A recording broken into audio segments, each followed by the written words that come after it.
Sir Nara Lokesh గారు, ఇది మీ వరకు వస్తే మీ కాల్స్లోనే వీళ్ళ వర్క్ అయిపోతుంది. 65 ఏళ్ళ పెద్ద ఆయన, వాళ్ళ మిస్సెస్ బెడ్ పేషెంట్, ఫిట్స్ వచ్చి పక్షవాతం చేసి ఇంకా బెడ్ మీదే ఉన్నారు. ఆవిడ ఎలాంటి పొజిషన్లో ఉన్నారో మేము వచ్చేటప్పుడు చూస్తే మాటలు రావు. అయితే ఈవిడెవరు అనుకుంటున్నారు? వీళ్ళ అమ్మగారు, 90 సంవత్సరాలు. వీళ్ళిద్దరినీ కూడా ఈయనే చూసుకుంటున్నారు. ఈవిడికి కళ్ళు కనిపించవు, మాట వినిపించదు. ఈవిడ్ని తీసుకెళ్లాలన్నా ఈయనే, ఈవిడ్ని స్నానం చేయించాలన్నా ఇంకేమన్నా చేయించాలన్నా ఈయనే, ఈ పెద్ద ఆయన. ఎప్పుడు పట్టుకుంటాడో ఎంతవరకు టైం ఉంటాయేమో భగవంతుడి చేతిలో ఉంటుంది, మన చేతిలో ఏముంటుంది. నమోనమా సోదస్తున్న బ్రహ్మదేవులకు చెప్పండి. గురు బ్రహ్మ గురు విష్ణు గురుదేవో మహేశ్వర. కళ్ళు మూసుకో, కళ్ళ పట్టుపోతా, కళ్ళు మూసుకో పేగా. ఊర్లో బ్రాహ్మణ సంఘం మాట్లాడి షెడ్ వేయించారంట వీళ్ళకి, కానీ ఇప్పుడు కరెంట్ కూడా లేదు.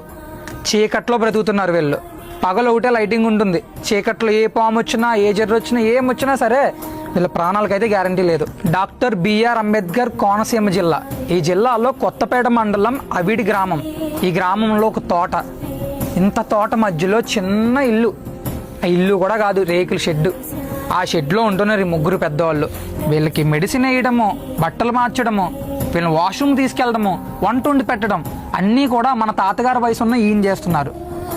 ఈయనకి మన సహాయం అయితే అవసరం. ఈవిడ పెన్షన్ మాత్రమే వస్తుంది. ఈవిడ పెన్షన్ 4,000తో వీళ్ళందరూ బ్రతుకుతున్నారు. ముగ్గురు బ్రతకగలరు అలా? ఈ విషయం ప్రభుత్వానికి తెలియదు అనుకుంటున్నాను. తెలిసేలా మేం చేస్తున్నాం. వీళ్ళ ముగ్గురు కూడా పెన్షన్కి ఎలిజిబుల్ అయిన వాళ్ళే. 90 సంవత్సరాలు, 60 సంవత్సరాలు. ఆవిడి వికలాంగురాలు, ఇంక బెడ్ మీదే ఉంటారు. ఆవిడ ఇలాంటి వాళ్ళకి మన సాయం అవసరం కదా సార్. మనస్ఫూర్తిగా అడుగుతున్నాము. నారా లోకేష్ గారు, మీరు కాల్స్లో చిన్న కాల్ చేయండి. ఈ ఊరు ఎమ్మెల్యే గారికి చేస్తారో లేకపోతే కలెక్టర్ గారికి చేస్తారో, వీళ్ళ ఆధార్ కార్డులు, వీళ్ళ రేషన్ కార్డు ఈ వీడియోలోనే పెడుతున్నాం. పూర్తి ఎలిజిబిలిటీ సార్. ఎవరినైనా ఒకరిని పంపించి వీళ్ళకి పెన్షన్ వచ్చేలా చేయండి. మా తరపు సాయం మేము చేస్తాం. మా సోషల్ వర్క్ని మేము నిర్వర్తిస్తాం, మా కర్తవ్యాన్ని. అవునే ముఖ్యమంత్రి గారు, మా పరిస్థితి అంతా మీకు తెలుసును.